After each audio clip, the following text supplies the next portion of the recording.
Estamos de volta para darmos continuidade aos nossos assuntos do primeiro trimestre do corrente ano. Este é o nosso último assunto para a nossa AE. É um assunto bem interessante, todo mundo gosta, todo mundo quer ver, saber como é que é, tudo. Muito bem. Este assunto, ele vai acontecer simultaneamente em diversas partes do globo. Na Europa, na Alemanha, na Itália, na Espanha, na Inglaterra, na França, ao mesmo tempo acontecendo coisas para levar ao desembocar da Segunda Guerra. E as causas vêm lá de trás. Vem lá do final da Primeira Guerra Mundial. Então nós vamos dar uma caminhada que a gente pode ir num tempo e depois a gente volta no tempo, mas em outro local. E nós vamos ter que entender que em todo desenrolar de toda e qualquer história, a mola propulsora da história é a parte econômica. Todas as partes querem ter um ganho econômico. Quem, com determinada ação, for receber um ganho econômico, ele vai apoiar aquela ação. Vamos nos lembrar que, ao término da Primeira Guerra, os Estados Unidos vão entrar numa fase de crescimento durante aproximadamente 10 anos, de 1918, 19 até 29, num movimento muito grande, um bom desempenho econômico. Em 1929, com a quebra da Bolsa de Valores de Nova York, isso tudo vai por água abaixo. E vai afetar não só os Estados Unidos, vai afetar todo o mundo. Quanto mais vínculo você tivesse com Estados Unidos e Europa, mais você sentiria o efeito da Grande Depressão, o efeito da quebra de valores de Nova York. Tá certo?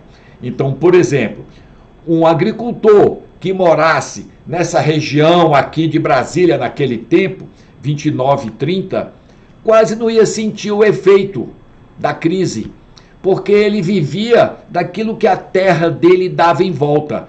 Ele tinha uma economia muito apartada daquela economia ligada ao restante do mundo. Ele conseguia, com a enxada, tirar o seu sustento da terra. Colher o milho, dar o milho para o seu suíno, para o seu frango, abater o suíno e o frango, tomar conta do seu gado, fazer o leite, tirar o leite, fazer o queijo, tá certo? Então ele sentiu muito mais. Mas quem estava bastante ligado à economia, naquele tempo, vamos chamar assim, toda ela vinculada, sentiu bem mais. O que vai acontecer quando quebra lá a Bolsa de Nova York? A União Soviética tinha uma economia planejada para que ela funcionasse toda ela independente do resto do mundo. Tudo interno.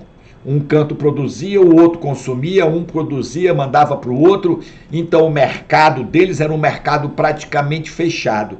Então ele não vai sentir tanto as consequências da crise de 29. Por isso muita gente vai dizer que o que dá certo era o comunismo lá na União Soviética, que não sentiu o baque da quebra. Tá certo? Vamos em frente, a gente para, vai, volta. E aqui nós temos algumas imagens. A Alemanha, tá certo? Já uma foto da esquerda colorida da Guerra Relâmpago, usando aviação e usando blindado, numa velocidade que ninguém nunca esperava que pudesse acontecer. Temos a Alemanha, todos os países que estão em torno dela. Vemos aqui um pedaço da Polônia, República Tcheca, a Holanda, Bélgica, Suíça e à esquerda embaixo, a França. A França, que neste período criou a linha Maginot em toda a extensão da fronteira Alemanha-França, para evitar que os alemães viessem e avançassem ainda com aquele raciocínio de uma guerra de trincheira que nós tivemos na Primeira Guerra Mundial. Casamatas, pontos defensivos, todos em concreto. Detalhe, e móveis. Não existia casamata sobre rodas. Todo mundo imóvel, parado. Metralhadora só pode atirar naquela frente. Não pode atirar para o lado, para o outro lado, nem para trás. Nós vamos ver mais na frente as consequências disso. E o alemão fez o quê? Ele fez, defronte à linha Maginot, uma linha também de casamatas defensiva, a linha Siegfried, para fazer uma oposição, para evitar que os franceses adentrassem a Alemanha. Vamos em frente. Então, esta confusão toda vai, antes da Primeira Guerra Mundial, brigar e ter uma coisa muito importante aqui na Alsácia-Lorena. Vejam que nesse mapa não existe Alemanha, existe ainda Reino da Prússia, onde existia a Liga Alemã, todos os principados, mas não um país. Depois, com a guia da Prússia, vai ser feito um novo país. E o rei da Prússia da época vai ser coroado rei da Alemanha lá em Paris, para ficar marcado que eles tinham entrado e chegado em Paris. Então, pelo título dado a este período, vai ser chamado de Céu de Nuvens Carregadas. Pelo Tratado de Versalhes, a Alemanha foi considerada culpada pela Primeira Guerra Mundial. Todo mundo queria que ela pagasse pesadas multas materiais e financeiras. Nem sempre se tinha dinheiro para se pagar. Ela recebeu uma multa para pagar equivalente a aproximadamente 20 bilhões de dólares. Mas o que foi principal, ela deixou o orgulho nacional alemão totalmente ferido. E neste período dos anos 20, o Hitler vai se lançar na política. E o Hitler dizia que a Alemanha estava entregue aos pontapés do mundo. Os alemães que lutaram na Primeira Guerra apoiavam o discurso de Hitler e iam participar daquilo que ele dizia, que ele prometia. Nós vimos no conjunto de aulas passadas, na ascensão do nazismo e do fascismo, que o Hitler fez uma tentativa para fazer igual Mussolini, uma marcha, não deu certo. Quem não apoiou o discurso do Hitler era intimidado. Hitler vai assumir o poder no país, vai passar a ser chanceler, e os partidários dele intimidavam quem não era partidário. Ele vai estimular a produção industrial e vai estimular o rearmamento do país. Para estimular o rearmamento, o que é que ele precisa? Siderurgias, para fazer o aço de uma boa qualidade. Eu vou mostrar numa próxima aula, já no final, quando a gente estiver falando da produção industrial alemã e da ação da FEB, uma peça que foi capturada dos alemães. Vocês vão ver que a peça tem quantos anos? 45, 55, 75 anos. A peça está intacta, de aço. Uma maravilha. Então eles vão estimular a produção industrial, vão receber o apoio, então, o partido dele, dos industriais. E com certeza vão fazer doações ao partido dele. Vai estimular o rearmamento do país. O Tratado de Versalhes dizia que ele não podia se rearmar acima de um determinado nível. Ele começou a deixar de lado. Qual era o país que ia querer enfrentar o Hitler? porque ele estava se rearmando. A Inglaterra e a França, que seriam os mais interessados, a França porque está do lado, e a Inglaterra porque seria afetada, porque a Inglaterra ela tinha como concorrente direto a própria Alemanha, pela sua capacidade industrial de produção.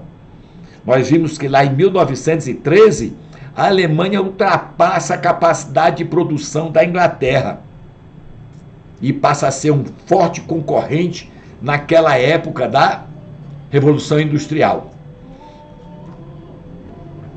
Tá certo?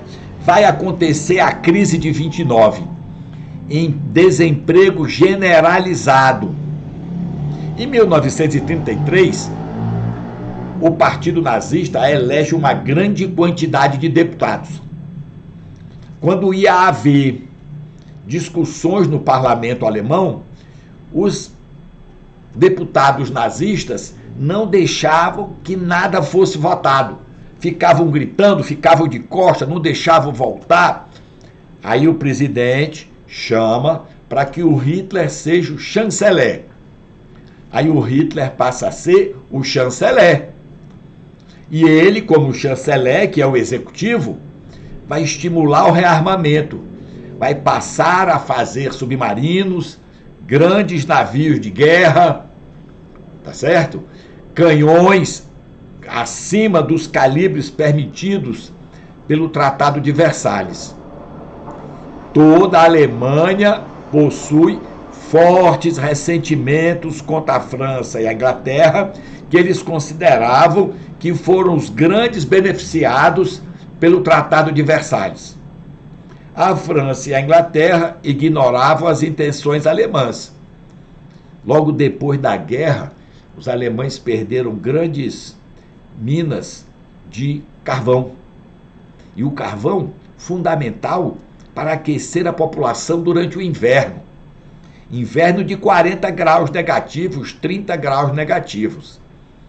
E aí o Hitler, já como chanceler, costuma buscar a defesa do que ele chamava de busca do espaço vital alemão, que era a quantidade de terra, de território que eu tenho que ter, que a Alemanha tem que anexar, buscando a formação da Grande Alemanha. Grande Alemanha que vai ser feita com incremento de novos territórios ocupados por populações de origem alemã, mesmo que esses territórios já pertencessem a outros países, como vai acontecer. Vamos ver. Ao mesmo tempo que está acontecendo isto na Alemanha, lá na Ásia, o Japão, que foi pressionado no início do século XVIII a comprar coisas do Ocidente, conseguiu uma ligação e foi aceito a entrada de tecnologia ocidental. Tem um filme chamado Último Samurai. Se vocês puderem assistir, ele vai demonstrar claramente a oferta de mercadores estadunidenses vendendo armamento para o imperador, para que o imperador conseguisse dominar os senhores feudais, que o Japão ainda era um regime feudal. Imperador lá em cima, mas os senhores da guerra podiam não aceitar a chefia do imperador e se rebelar. Então, ele aceitou o rearmamento com base na tecnologia ocidental. O Japão se torna um país imperialista. Nesta situação, para convencer a venda, eles trouxeram um capitão do exército, que já tinha dado baixa, que combatia os índios e tinha uma pontaria fantástica para mostrar a capacidade das armas americanas em vencer os senhores da guerra que vinham combater com espada e arco e flecha.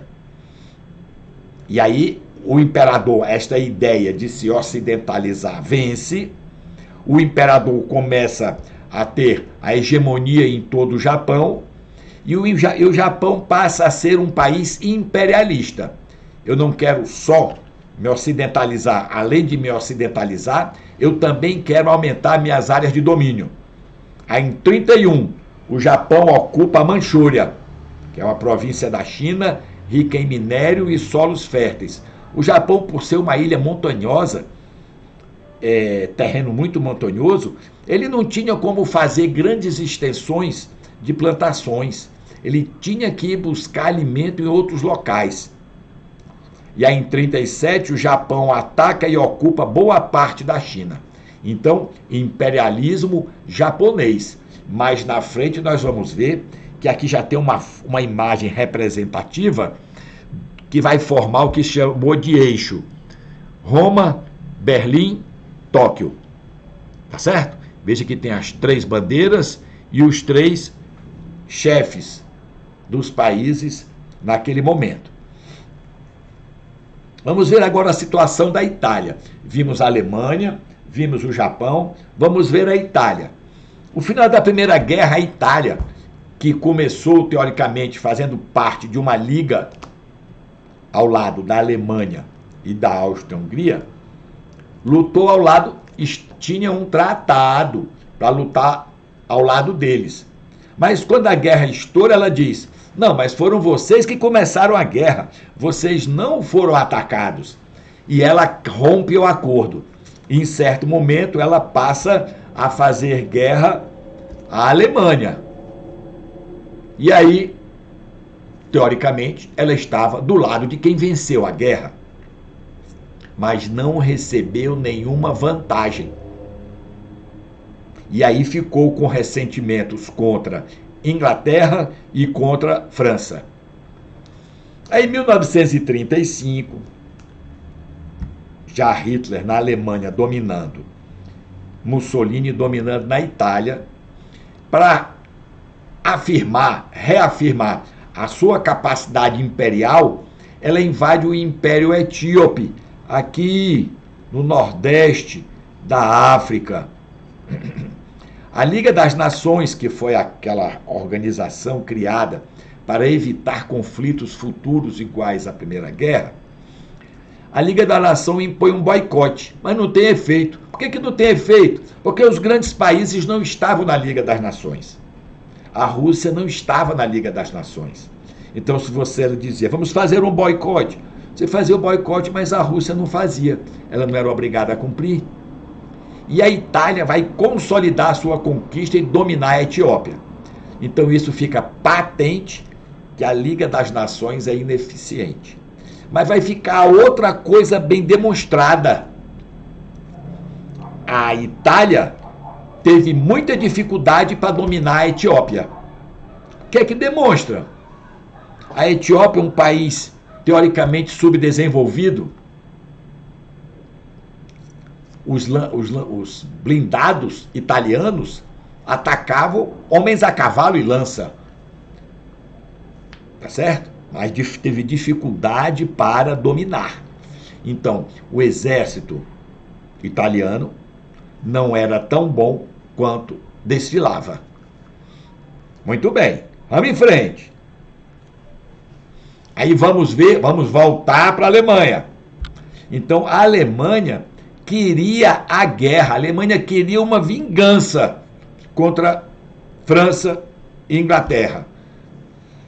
Hitler estimula o rearmamento, é apoiado pelos industriais.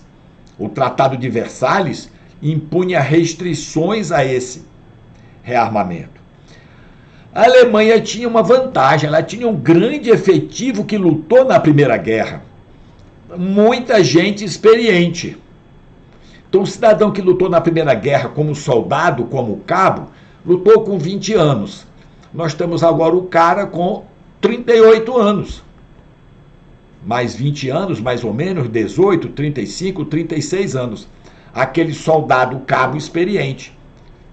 Então, ela tinha um estoque de pessoal em que podia rapidamente ser promovido, porque tinha experiência de combate, tinha experiência de comandar.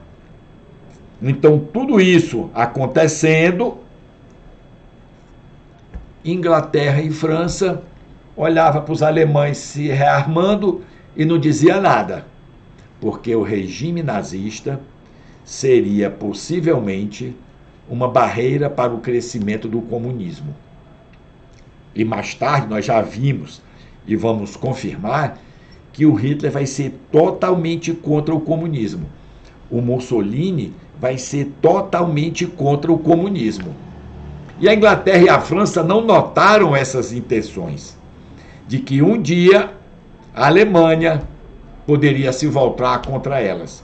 Porque Hitler e Mussolini detestavam a democracia, porque ele dizia que a democracia era muito fraca, que não tinha condições de acabar com o problema existente decorrente da quebra da bolsa, desemprego e miséria em todo o mundo. Tá certo?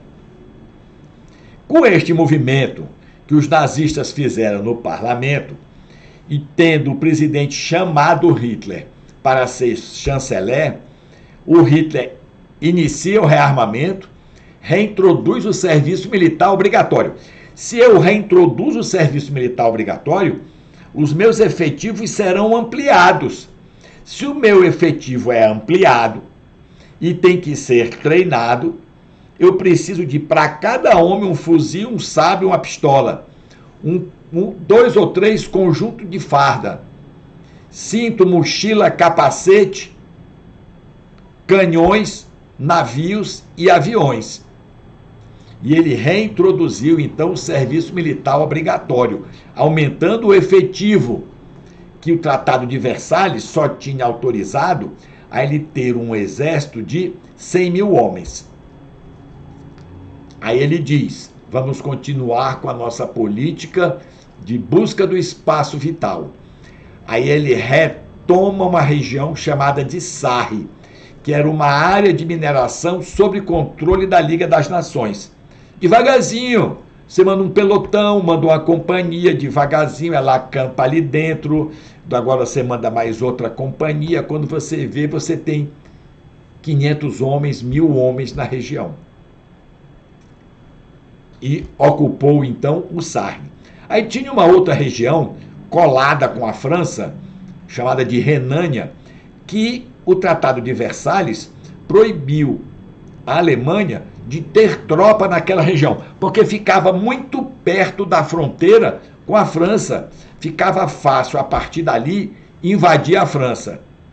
Ele colocou tropa. E ele colocou tropa sabendo que poderia haver uma reclamação da Inglaterra e da França. Então a tropa já foi para lá com a seguinte orientação: se houver reação, vocês recuam. Aí França e Inglaterra, ninguém reclamou. Aí ele deixou a tropa e reforçou. Já estamos em 1936. Quando é que a guerra vai estourar? 1939, no mês de setembro. Com toda essa não reação da França e da Inglaterra, ele se sente valorizado e encorajado. Ele se alia a Mussolini e vai participar da guerra civil que vai acontecer na Espanha, que durou de 36 a 39.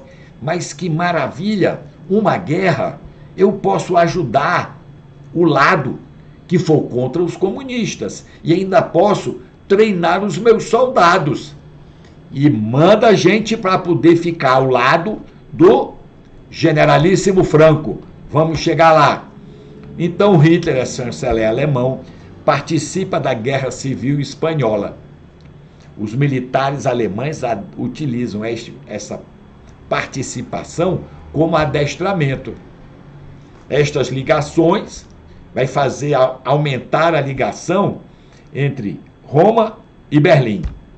Nesse momento, daqui a pouco, o Japão vai entrar nesse eixo, e será o eixo Roma, Berlim, Tóquio. Em 1938, a Alemanha anexa a Áustria. Ela não invadiu fazendo guerra, não. Chegou na fronteira, levantou uma cancela, os alemães entraram marchando e os austríacos aplaudindo. Houve uma votação e 90% dos eleitores aprovaram a anexação, dos eleitores austríacos. E a Alemanha caminha na concretização da busca do seu espaço vital, que era território necessário para a formação da grande Alemanha. Aí vem mais um território disputado. Ele vai fazer a anexação dos Sudetos. Sudetos era uma região montanhosa. Vocês olham aqui, entre a Polônia e a Alemanha, tá certo? Esta região era parcialmente ocupada por população de origem germânica. Tanto é que quando havia a Liga Alemã, que eram aqueles principados que não formavam a Alemanha ainda, porque a Alemanha não existia, eram diversos principados, eles mandavam representantes para a Liga Alemã, o que caracterizava que eles eram alemães. Aí Hitler pleiteia anexar os Sudetos à Alemanha. Ficou uma discussão para resolver a questão. Eles convocaram a Conferência de Munique, em setembro de 1938. Setembro de 38, setembro de 39, faltou um ano para começar a guerra. Vão para essa reunião. A Alemanha, Hitler. A Itália, Mussolini, amigão do Hitler. Pela Inglaterra, Neville Chamberlain. E pela França, Daladier. Decisão: a Alemanha poderia anexar os Sudetos. Detalhe: o país interessado não foi chamado. Polônia não foi chamado para participar da reunião, para opinar. Então, ensaio para a guerra. A Alemanha joga a guerra diplomática buscando ganhos territoriais. E aí, Inglaterra e França, que teoricamente eram os mais interessados com as reivindicações territoriais alemãs, defendiam uma política apaziguadora, fazendo uma troca de terra para a Alemanha pela paz. Então, França e Inglaterra foram tolerantes com os pedidos alemães. E o Hitler insistia: preciso de espaço vital. O que era? Um espaço nos quais a maioria da população fosse alemã, mesmo que fosse pertencente a outros países europeus. Não tem como você crescer na Europa sem que você tome território de alguém. Então, em 1936, o Hitler ocupa a Renânia, que estava encostada na França. Em 1938, o Hitler anexa a Áustria. Então, na Conferência de Munique, Hitler convence a Alemanha a aceitar a ocupação dos Sudetos, que era uma parte do território da Tchecoslováquia. França e Inglaterra estão fazendo a política do apaziguamento, trocar território por paz. Dou território para a Alemanha e a Alemanha fica em paz com a gente. Ministro inglês Neville Chamberlain volta a Londres, balança um papel branco dizendo que estava garantida a paz. Em março de 1939, Hitler ocupa parte desses territórios, a Boêmia e a Morávia. A Inglaterra e a França protestam com essa ocupação, mas a Liga das Nações, que não tinha poder, não tinha força para reagir, reclama, mas não impede. É trocado território por paz. O Neville Chamberlain chega em Londres e vai dizer: peace for our time, paz para o nosso tempo. E o Winston Churchill, que tem aqui a foto dele, diz: entre a desonra e a guerra, vocês escolheram a desonra. Vocês terão agora a guerra. Então, lá atrás, na Guerra Civil Espanhola, as esquerdas participaram do governo republicano. Então, conservadores que brigavam contra fascismo e nazismo iniciam uma guerra. Então vai começar uma luta pela restauração da monarquia, que o rei foi deposto.